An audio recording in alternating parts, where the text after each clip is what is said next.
মই তোমালোকক শিক্ষাৰ স্বৰূপ সম্পৰ্কে কম। শিক্ষাৰ স্বৰূপ বুলিলে কি বুজা?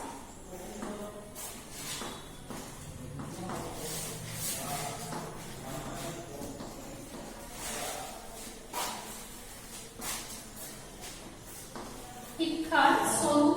বা প্ৰকৃতি বা বৈশিষ্ট্য যি বুলিয়ে নকওঁ কিয় আমি এইকেইটা কথাই ইয়াত অন্তৰ্ভুক্ত হৈ থাকো।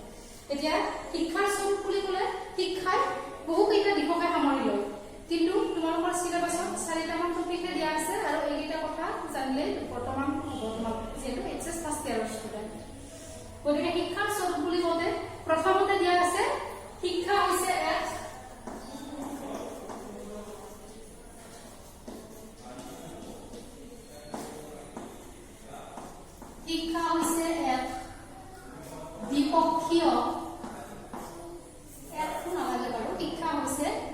দ্বিপক্ষীয়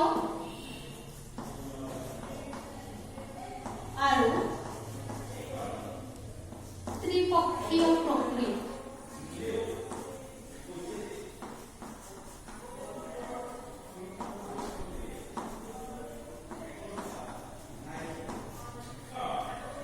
শিক্ষা হৈছে দ্বিপক্ষীয় আৰু ত্ৰিপক্ষীয় প্ৰক্ৰিয়া। এতিয়া দ্বিপক্ষীয় আৰু ত্ৰিপক্ষীয় প্ৰক্ৰিয়া মানে কি?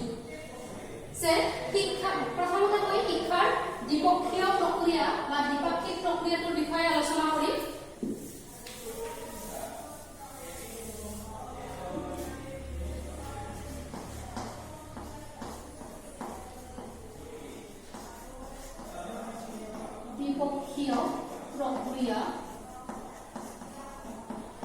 দ্বিপক্ষীয় প্ৰক্ৰিয়া স্বৰূপে শিক্ষা এইখিনি কথা মই লিখি দিয়া নাই আৰু কৈ গৈছো যে শিক্ষা কি বুলি কোৱা হৈছে এটা দ্বিপাক্ষিক প্ৰক্ৰিয়া। শিক্ষাবিদ ছাৰ জন আডামছে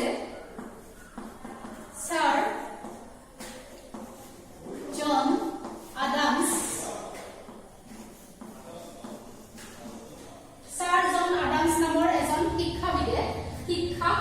তেওঁৰ এখন ছাৰ জন আডামছৰ এখন বুক আছে, এটা book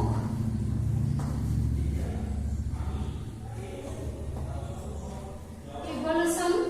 theory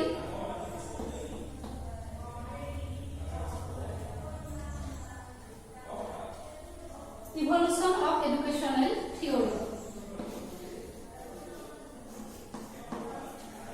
Evolution of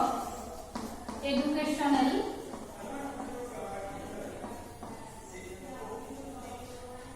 theory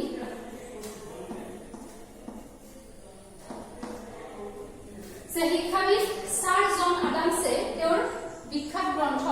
evolution of educational theory নামৰ গ্ৰন্থখনত শিক্ষাক দ্বিপক্ষীয় বা দ্বিপাক্ষিক প্ৰক্ৰিয়া স্বৰূপে অভিহিত কৰিছে। দ্বিপাক্ষিক প্ৰক্ৰিয়া বুলি কওঁতে তেওঁ দুটা কথা ইয়াত উল্লেখ কৰিছে যে শিক্ষক আৰু আনটো হ'ল শিক্ষাৰ্থী।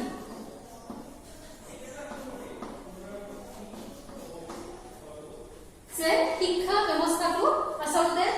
এই দুটা শিক্ষক আৰু শিক্ষাৰ্থী এই দুই প্ৰকাৰৰ ব্যক্তিৰ আদান প্ৰদানৰ মাজতে শিক্ষা প্ৰক্ৰিয়াটো চলে। অৰ্থাৎ ইয়াত শিক্ষকে শিক্ষা দান কৰে আৰু শিক্ষাৰ্থীসকলে শিক্ষা গ্ৰহণ কৰে। শিক্ষকসকলে নিৰ্দিষ্ট পাঠ্যক্ৰমসমূহ নিৰ্দিষ্ট অনুশাসন বৰ্তাই ৰাখি নিৰ্দিষ্ট সময়ত শিকাব লাগে। তেওঁলোকে তেওঁলোকৰ ব্যক্তিগত অভিজ্ঞতাৰ জৰিয়তে দি নিৰ্দিষ্ট পাঠ্যক্ৰমসমূহ শিক্ষাৰ্থীসকলক শিকায় আৰু শিক্ষাৰ্থীসকলে সেই শিক্ষা গ্ৰহণ কৰে। গতিকে ছাৰ জন আডামছে কি কৈছে যে শিক্ষা হৈছে দ্বিপাক্ষিক প্ৰক্ৰিয়া। দ্বিপক্ষীয় প্ৰক্ৰিয়া বুলি ক'লে আমি কি বুজি পাওঁ যে শিক্ষা হৈছে শিক্ষক আৰু শিক্ষাৰ্থী এই দুই প্ৰকাৰৰ ব্যক্তিৰ মাজত চলি থকা এটা প্ৰক্ৰিয়া। অৰ্থাৎ ইয়াত শিক্ষকে শিক্ষা দান কৰে আৰু শিক্ষাৰ্থীয়ে শিক্ষা গ্ৰহণ কৰে। এইটো হৈছে গুৰুত্বপূৰ্ণ কথা মনত ৰাখিবলগীয়া। ইয়াত শিক্ষকে কি কৰে যে শিক্ষাৰ্থীসকলক তেওঁলোকৰ যিবিলাক ব্যক্তিগত অভিজ্ঞতা সেই ব্যক্তিগত অভিজ্ঞতাৰ জৰিয়তে দি শিক্ষাৰ্থীসকলৰ সুচৰিত্ৰ গঠন কৰাত নিৰ্দিষ্ট বিষয়সমূহ শিকাই তেওঁলোকক জীৱনৰ পথত আগবঢ়াই লৈ যোৱাত সহায় কৰে। তেওঁলোকক প্ৰপাৰ গাইডেন্স দিয়ে অৰ্থাৎ উপযুক্ত নিৰ্দেশনাৰ জৰিয়তে দি শিক্ষাৰ্থীসকলক সৎ চৰিত্ৰ গঠন কৰি জীৱনৰ পথত আগবাঢ়ি যাবলৈ শিক্ষা প্ৰদান কৰে আৰু শিক্ষাৰ্থীসকলে সেই শিক্ষা গ্ৰহণ কৰি তেওঁলোকে ভৱিষ্যতৰ বাবে একোজন সমাজৰ বাবে উপযুক্ত ব্যক্তি হিচাপে নিজকে প্ৰস্তুত কৰি তোলে গতিকে শিক্ষাৰ দ্বিপাক্ষিক প্ৰক্ৰিয়া বুলি ক'লে আমি কি বুজো শিক্ষা হৈছে শিক্ষক আৰু শিক্ষাৰ্থীৰ মাজত চলি থকা এটা প্ৰক্ৰিয়া ক্লিয়াৰ তাৰ পিছত আন এটা ধাৰণা এইটো হ'ল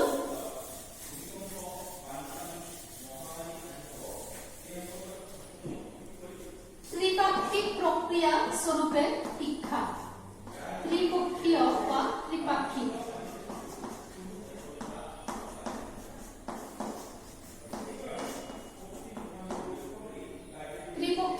प्रक्रिया स्वरूपे शिक्षा जे त्रिपक्षीय प्रक्रिया বুলি ক'লে আমি কি বুজি পাওঁ त्रिपक्षीय प्रक्रियाটোৰ ধাৰণাটো আমাক দিছিল শিক্ষাবিদ জন ডিউয়ে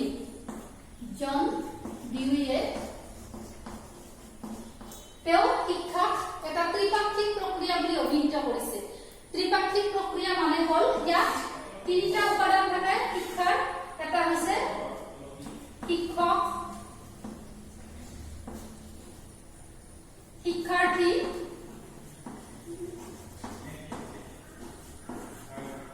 আৰু সামাজিক পৰিৱেশ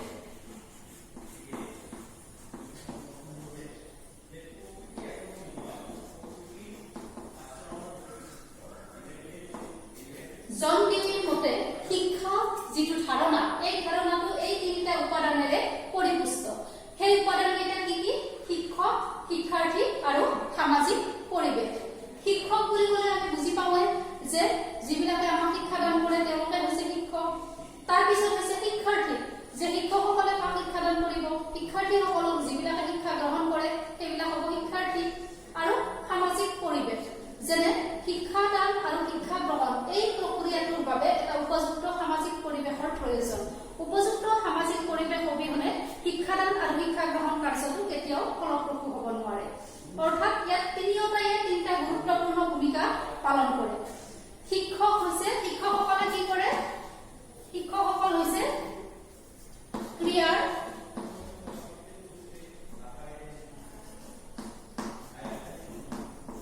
পৰিচালনাকাৰী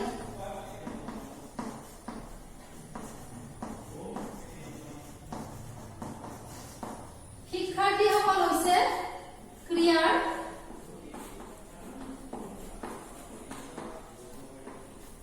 ভূমিকা পালনকাৰী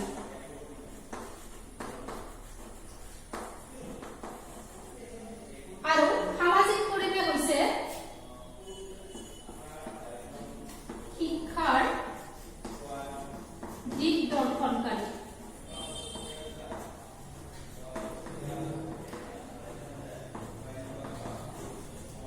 দিগদৰ্শনকাৰী যে ইয়াত তিনিওটা উপাদানে তিনিটা গুৰুত্বপূৰ্ণ ভূমিকা পালন কৰে শিক্ষাৰ্থীসকলে কি কৰে ক্ৰিয়াৰ ভূমিকা পালন কৰে অৰ্থাৎ তেওঁলোকে কি কৰে যে শিক্ষাৰ্থীসকলে শিক্ষা গ্ৰহণ কৰি তেওঁলোকে জীৱনত শিক্ষিত হৈ বা শিক্ষাৰ জৰিয়তে বিভিন্ন অভিজ্ঞতা লাভ কৰি বাস্তৱ জীৱনৰ বাবে নিজকে প্ৰস্তুত কৰি তোলে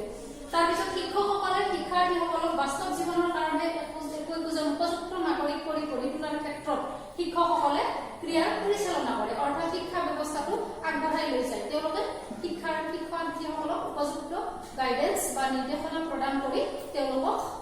কাৰ্যসমূহ কেনেদৰে সম্পাদন কৰিব লাগে সেই বিষয়ে তেওঁলোকক নিৰ্দেশনা প্ৰদান কৰে আৰু সামাজিক পৰিৱেশে কি কৰে শিক্ষাৰ দিগদৰ্শনকাৰী যে সমাজখনে যেনে ধৰণে বিচাৰে শিক্ষা ব্যৱস্থাটো সেই ধৰণে আগবঢ়াই লৈ যাব লাগিব অৰ্থাৎ সমাজৰ ডিমাণ্ড অনুযায়ী শিক্ষা ব্যৱস্থাটো আমি প্ৰস্তুত কৰিব লাগিব আমি শিক্ষা গ্ৰহণ কিয় কৰিব লাগে শিক্ষা গ্ৰহণ কৰাৰ উদ্দেশ্যটো হ'ল আমি নিজকে শিক্ষিত কৰি নিজৰ লগতে নিজৰ পৰিয়ালৰ লগতে সমাজখনৰো বিকাশ সাধন কৰাটো হৈছে শিক্ষাৰ মূল উদ্দেশ্য গতিকে সমাজখনৰ যদি বিকাশ সাধন কৰিব লাগে প্ৰত্যেকজন ব্যক্তি শিক্ষিত হ'বই লাগিব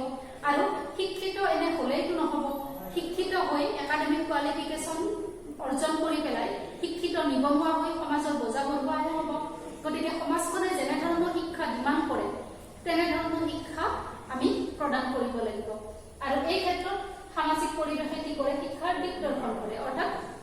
শিক্ষা ব্যৱস্থাত কি বিষয় অন্তৰ্ভুক্ত কৰিব লাগিব কেনেভাৱে শিক্ষা ব্যৱস্থাটো আগবঢ়াই লৈ যাব লাগিব এই দিগদৰ্শনকাৰী হ'ল সমাজখন অৰ্থাৎ পৰিস্থিতি সাপেক্ষে আমি পাঠ্যক্ৰমসমূহ পৰিৱৰ্তন কৰিব লাগে আৰু এই পৰিৱৰ্তন কৰাৰ ক্ষেত্ৰত মানে কি কৰে সমাজে গুৰুত্বপূৰ্ণ ভূমিকা লয় যেনে তোমালোকক এটা মই বাস্তৱ উদাহৰণ দিওঁ যে বৰ্তমান আমাৰ এই কোভিড-19 কাৰণে স্কুল কলেজবিলাক বন্ধ হৈ আছে মানে অৰ্থনীতিৰ পৰা শিক্ষাৰ পৰা মানে সমাজত মানে সকলো দিশে স্থবিৰ হৈ পৰিছে হয়নে গতিকে এই ক্ষেত্ৰত শিক্ষাৰ ক্ষেত্ৰতো এটা বৃহৎ লোকচানৰ সন্মুখীন হ'ব লগা হৈছে শিক্ষাৰ্থীসকলে বা অভিভাৱকসকলেও মানে সমাজত প্ৰত্যেকে আৰু গতিকে এই ক্ষেত্ৰত চৰকাৰে এটা নতুন সিদ্ধান্ত লৈছে যে শিক্ষাৰ যিটো বৰ্ষ এইটো আমাৰ আছিল কি জানুৱাৰী ডিচেম্বৰ হয়নে কিন্তু এতিয়া কি কৰা হৈছে মাৰ্চ এপ্ৰিল শিক্ষাবৰ্ষ মানে নতুনকে সৃষ্টি কৰা হৈছে বা প্ৰস্তুত কৰা হৈছে অৰ্থাৎ এই যিটো পৰিস্থিতি অৰ্থাৎ সমাজৰ যিটো বৰ্তমান পৰিস্থিতি এই পৰিস্থিতিৰ প্ৰতি লক্ষ্য ৰাখি শিক্ষা ব্যৱস্থাটোৱে পৰিৱৰ্তন কৰিব লগা হৈছে ইয়াৰ উপৰিও শিক্ষা ব্যৱস্থাত বিভিন্ন ধৰণৰ পৰিৱৰ্তন আহিছে যেনে ক্লাছ 9-10 বৰ্তমান 19ৰ এখন যে শিক্ষা আয়োগ গঠন হৈছে সেইখন বৰ্তমানলৈকে কাৰ্যকৰী হোৱা নাই বাৰু কিন্তু তোমালোকে শুনিছা কিজানি পেপাৰ পত্ৰ যদি পঢ়া বা নিউজ চিউজত দেখিছা বা ছ'চিয়েল মিডিয়াতো এইবিলাক আজিকালি এভেইলেবল যে ইয়াত কি কৰা হৈছে 9-10 ক্লাছ 11-12 লগত সংযুক্ত কৰা হৈছে ঠিক তেনেকৈ বিএৰ লগত বিএডটো ইন্টিগ্ৰেটেড কৰা হৈছে এনে ধৰণে বিভিন্ন ধৰণৰ পৰিৱৰ্তন সাধন কৰা হৈছে এই পৰিৱৰ্তনবিলাক কিয় সাধন কৰা হৈছে শিক্ষাৰ ক্ষেত্ৰত মূল কথা যে সমাজখনে কি কৰিছে যে পৰিৱেশ পৰিস্থিতিয়ে যেনে ধৰণে ডিমাণ্ড কৰিছে তেনে ধৰণে শিক্ষা ব্যৱস্থাবিলাক আমি প্ৰস্তুত কৰিব লগা হৈছে তেতিয়াহে সমাজখনৰ লাভ হ'ব যদি আমি সমাজৰ লাভ হ'ব পৰাকৈ শিক্ষা দিবই নোৱাৰোঁ সেই শিক্ষা ভেলুলেছ মূল্যহীন গতিকে আমি উপযুক্ত শিক্ষা দিবলৈ হ'লে সমাজৰ আমি যিটো ডিমাণ্ড সেই ডিমাণ্ডটো আমি মানি চলিব লাগিব ইয়াৰ উপৰিও সামাজিক পৰিৱেশে আৰু এটা কথা ইয়াত ইণ্ডিকেশ্যন দিছে আমাক মানে সেইটো হ'ল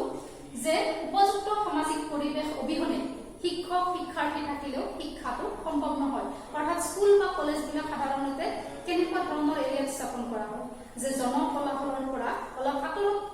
স্থাপন কৰা হয় কিয়নো জনকলাহলে শিক্ষাদান আৰু শিক্ষা গ্ৰহণত বাধাৰ সৃষ্টি কৰে হয়নে গতিকে বেয়া সামাজিক পৰিৱেশ এটাত যদি আমি এখন ভাল স্কুল পাতো সেই স্কুলখনে আমাক ভাল ৰিজাল্ট দিব নোৱাৰে গতিকে তাৰ স্কুলখন ভাল হোৱাৰ লগতে তাৰ ৰিজাল্ট ভাল হোৱাৰ লগতে তাৰ সামাজিক পৰিৱেশটো ভাল হ'ব লাগিব গতিকে শিক্ষা ব্যৱস্থাটোৰ লগত এই তিনিওটা দিশে জড়িত হৈ থাকে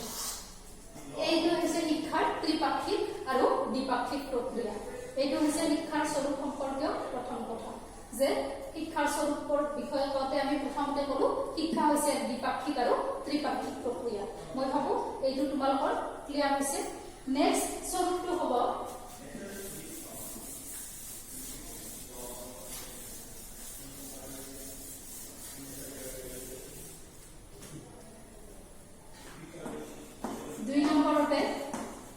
শিক্ষা হৈছে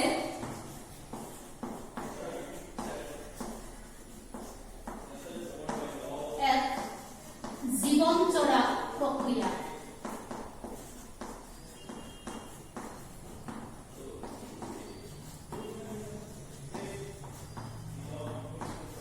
শিক্ষা কি বুলি কোৱা হৈছে এক জীৱনজোৰা প্ৰক্ৰিয়া বুলি অভিহিত কৰা হৈছে এই ধাৰণাটো কোনে দিছিল বিখ্যাত শিক্ষাবিদ জন ডিভিয়ে যে তেওঁ কৈছিল শিক্ষা হৈছে এক জীৱনজোৰা প্ৰক্ৰিয়া কাৰণ শিক্ষা ব্যৱস্থা মানুহৰ জন্মৰ পৰা মৃত্যু পৰ্যন্তলৈকে চলি থাকে শিক্ষাৰ কেতিয়াও শেষ নাই আনুষ্ঠানিক শিক্ষাৰ আমাৰ পৰিসমাপ্তিও আছে আৰম্ভণিও আছে কিন্তু বহল অৰ্থত যিটো শিক্ষা এই শিক্ষাৰ কোনো মানে পৰিসমাপ্তি নাই অৰ্থাৎ আৰম্ভণি হয় মানুহৰ জন্মৰ লগে লগে আৰু শেষ হয় পৰিসমাপ্তি হয় মৃত্যুৰ লগে লগে গতিকে শিক্ষাটো হৈছে সমগ্ৰ জীৱনত লাভ কৰা কিছুমান অভিজ্ঞতাৰ সমষ্টি অৰ্থাৎ মানুহে আনুষ্ঠানিক শিক্ষা শেষ হোৱাৰ পিছতো আচলতে আমাৰ জীৱনটো প্ৰকৃততে আৰম্ভ হয় মানে আমাৰ 40 ইয়াৰ্ছতহে আৰম্ভ হোৱা বুলি কোৱা হয় প্ৰকৃত জীৱন কিয়নো যে তাৰ পিছতহে মানুহে যিবিলাক সমস্যাৰ সন্মুখীন হ'ব লগা হয় সেই সমস্যাবিলাক অভাৰকাম কৰি যাওঁতে তেওঁলোকে বিভিন্ন অভিজ্ঞতা গ্ৰহণ কৰে আৰু সেই প্ৰত্যেকে অভিজ্ঞতাই তেওঁলোকক এটা কথা শিকায় গতিকে সেইকাৰণে অকল আনুষ্ঠানিক শিক্ষাৰ জৰিয়তে নিৰ্দিষ্ট পাঠ্যক্ৰমৰ জৰিয়তে কিছুমান কথা শিকি পেলাই পৰীক্ষাত পাছ কৰিছো বা ডিগ্ৰী ডিপ্ল'মা চাৰ্টিফিকেট এসোপা গ্ৰহণ কৰিছো সেইটোৱে শিক্ষা হ'ব নোৱাৰে শিক্ষা বুলি ক'লে আচলতে মানুহে সমগ্ৰ জীৱনত লাভ কৰা অভিজ্ঞতাবিলাকে হৈছে শিক্ষা যে শিশু এটাই মই অলপ আগতে কৈছিলোঁ এইটো উদাহৰণ তোমালোকক যে শিশু এটাই জন্মৰ লগে লগে তাৰ যিবিলাক প্ৰয়োজন সেই প্ৰয়োজনবিলাক কান্দি হওক কিবা মানে যেনেকৈ হওক তেওঁলোকে প্ৰকাশ কৰিব বিচাৰে অৰ্থাৎ শিক্ষাটো তেতিয়াৰ পৰাই আৰম্ভ কৰে আৰু শেষ হয় মৃত্যুৰ আগমুহূৰ্তত মৃত্যুৰ আগমুহূৰ্ততো আমাৰ এনেকুৱা হয় যে কিছুমান মানুহে মৃত্যু মানে বৃদ্ধাৱস্থাত মানে মৃত্যুৰ ক্ষমনি থকা ব্যক্তি কিছুমানক এনেকুৱা হয় যে মৃত্যুৰ সময়ত ভগৱানৰ নাম ল'ব লাগে বুলি কয় হয়নে এইটো আমাৰ এটা পৰম্পৰা বিশ্বাস হিন্দু ধৰ্মত গতিকে এই মানে ভগৱানৰ নাম ল'ব লাগে বুলি যে কোৱা হয় এই কথাটো মানুহ এজনৰ মানে মৃত্যুৰ ক্ষমনি থকা ব্যক্তি এজনৰ মনত নাহিবও পাৰে তেতিয়া আন মানুহে তেওঁক কয় যে তই ভগৱানৰ নাম ল তেতিয়া হয়তো ভগৱানে তোক উদ্ধাৰ কৰিব এনেকুৱা পৰিস্থিতি আমি আমাৰ বাস্তৱ জীৱনত দেখা পাই থাকোঁ গতিকে তাৰ মানে কি সেই সময়তো তেওঁক এই কথাটো কোনোবাই শিকাব লগা হৈছিল সেই সময়তো তেওঁ এটা কথা শিকিলে গতিকে সেইকাৰণে শিক্ষাক কি বুলি কৈছে এটা জীৱনজোৰা প্ৰক্ৰিয়া স্বৰূপে অভিহিত কৰা হৈছে আকৌ আমি শিক্ষাৰ আন এটা স্বৰূপ সম্বন্ধে আলোচনা কৰিবলৈ সেইটো হৈছে আচৰণৰ সংশোধন স্বৰূপে শিক্ষা অৰ্থাৎ শিক্ষাক কি বুলি কোৱা হয় আচৰণৰ সংশোধন স্বৰূপে শিক্ষা বুলি এইকাৰণে কোৱা হয় যে ব্যক্তিসকলৰ আচৰণবিলাক আচলতে এটা শিশু যেতিয়া জন্ম হয় তাৰ আচৰণবিলাক ৰুঢ় হৈ থাকে অৰ্থাৎ অসংশোধিত ৰূপত থাকে আৰু এই অসংশোধিত আচৰণসমূহ সংশোধন কৰি সমাজৰ বাবে উপযুক্ত কৰি গঢ়ি তোলাটো শিক্ষাৰ দায়িত্ব হয় অৰ্থাৎ শিক্ষাই কি কৰে যে ব্যক্তিসকলৰ আচৰণসমূহ সমাজে বিচৰাৰ ধৰণে সংশোধিত কৰি তোলে বা সংশোধন কৰে যেনে ধৰা যে আমাৰ আচৰণবিলাক সাধাৰণতে শিশুবিলাকে তেওঁলোকৰ যিবিলাক প্ৰয়োজন সেই প্ৰয়োজনবিলাক পুৰাবৰ কাৰণে তেওঁলোকে জিদ ধৰে বা কান্দে বা তেনেধৰণৰ কিছুমান মানে আচৰণ প্ৰদৰ্শন কৰে যিবিলাক নেকি মানে অসামাজিক আচৰণ এই অসামাজিক আচৰণ কিছুমান কৰে কৰি পেলাই হ'লেও তেওঁলোকৰ ডিমাণ্ডবিলাক ফুলফিল কৰিব বিচাৰে এতিয়া কথা হ'ল যে যেতিয়া শিশু এটা মানে তেওঁলোকৰ শিক্ষা আৰম্ভ নোহোৱালৈকে তাৰ আচৰণবিলাক ৰুঢ় হৈ থাকে কিন্তু শিক্ষা আৰম্ভ হোৱাৰ পিছতে তাৰপিছত লাহে লাহে পৰিৱেশ পৰিস্থিতি থাকি পেলাই সি শিকে যে আচৰণ আচলতে আমি কেনেকুৱা পৰিৱেশত কেনেকুৱা আচৰণ কৰিব লাগে অৰ্থাৎ যিহেতু মানুহ সামাজিক জীৱ গতিকে সামাজিক জীৱ হিচাপে আমাৰ আচৰণবিলাকো সমাজৰ সপক্ষে বা সমাজৰ হিত সাধনকাৰী হোৱা উচিত গতিকে সমাজৰ অহিত চিন্তা কৰিব পৰা বা সমাজৰ অহিত হোৱা কোনো আচৰণ আমি প্ৰদৰ্শন কৰিব নালাগে আৰু সেইটো আমি শিক্ষাৰ জৰিয়তে দিয়ে শিকিব পাৰোঁ তাৰপিছত আছে সমাজ পৰিৱৰ্তনৰ আহিলা স্বৰূপে শিক্ষা শিক্ষা আন এটা বৈশিষ্ট্য হ'ল সমাজ পৰিৱৰ্তনৰ আহিলা স্বৰূপে শিক্ষা অৰ্থাৎ সমাজখনৰ যদি প্ৰতিজন ব্যক্তি শিক্ষিত হয় তেতিয়াহ'লে সমাজখন সৎ পথত পৰিচালিত হ'ব বা সমাজখন সুদিশেৰে আগবাঢ়ি গৈ থাকিব গতিকে সমাজখনক যদি সৎ পথেৰে বা সুপথেৰে পৰিচালিত কৰিব লাগে তেতিয়াহ'লে সমাজখনত থকা প্ৰতিজন ব্যক্তিকে শিক্ষিত কৰি তুলিব লাগিব আৰু শিক্ষিত ব্যক্তিৰে গঠিত সমাজ এখনতহে আমি ভাল কথা বা ভাল দিশ বা সমাজখনৰ বিকাশৰ কথা আমি ভাবিব পাৰোঁ গতিকে এখন সমাজত শিক্ষাৰ যিটো স্বৰূপ সমাজ পৰিৱৰ্তনৰ আহিলা স্বৰূপে শিক্ষা এই স্বৰূপটোত এইটো কথাকে বুজোৱা হৈছে বা এই বৈশিষ্ট্যটোৰ দ্বাৰা এইটো কথাই বুজোৱা হৈছে যে প্ৰত্যেকখন সমাজৰে কিছুমান কুসংস্কাৰ কিছুমান অন্ধবিশ্বাস কিছুমান দুৰ্নীতি এইবিলাক থকা দেখা যায় আৰু এই অন্ধবিশ্বাস কুসংস্কাৰ দুৰ্নীতি এইবিলাক দূৰ কৰি সমাজখনক সৎ পথেৰে আগবঢ়াই লৈ যোৱাটোৰ ক্ষেত্ৰত শিক্ষাই গুৰুত্বপূৰ্ণ দায়িত্ব পালন কৰে সেইকাৰণে শিক্ষা সমাজ পৰিৱৰ্তনৰ আহিলা বুলি কোৱা হয় আৰু দ্বিতীয় কথা হ'ল যে প্ৰত্যেকখন সমাজৰে কিছুমান ৰীতি নীতি কিছুমান কালচাৰ ট্ৰেডিশ্যন থাকে আৰু এই যিবিলাক পৰম্পৰা সংস্কৃতি ৰীতি নীতি এই গোটেইবিলাক মানে পূৰ্বপুৰুষসকলৰ পৰা উত্তৰ পুৰুষসকললৈ প্ৰেৰণ কৰাৰ ক্ষেত্ৰত শিক্ষাই গুৰুত্বপূৰ্ণ দায়িত্ব পালন কৰে বা শিক্ষাৰ জৰিয়তে দিয়ে আমি আমাৰ সমাজখনৰ কালচাৰ ট্ৰেডিশ্যন এইবিলাক আমি উত্তৰ পুৰুষলৈকে প্ৰেৰণ কৰিব পাৰোঁ গতিকে এইখিনি হৈছে শিক্ষাৰ স্বৰূপ তোমালোকৰ চিলেবাছত শিক্ষাৰ স্বৰূপ বুলি কওঁতে এই চাৰিটা কথাই দিয়া হৈছে শিক্ষাৰ দ্বিপাক্ষিক আৰু ত্ৰিপাক্ষিক প্ৰক্ৰিয়া এইটো মিছা হৈছে শিক্ষা হৈছে এক জীৱনজোৰা প্ৰক্ৰিয়া আচৰণৰ সংশোধন স্বৰূপে শিক্ষা আৰু সমাজ পৰিৱৰ্তনৰ আহিলা স্বৰূপে শিক্ষা মই ভাবোঁ আজিৰ পাছত তোমালোকৰ শিক্ষাৰ সংকীৰ্ণ আৰু বহল অৰ্থ আৰু শিক্ষাৰ স্বৰূপ শিক্ষাৰ সংকীৰ্ণ আৰু বহল অৰ্থৰ মাজত থকা পাৰ্থক্য এইখিনি কথা তোমালোকৰ ক্লিয়াৰ হৈছে গতিকে নেক্সট ক্লাছত মই তোমালোকক শিক্ষাৰ পৰিসৰ, শিক্ষাৰ প্ৰকাৰ এইবিলাক বিষয়ে তোমালোকক কম বা এইবিলাকৰ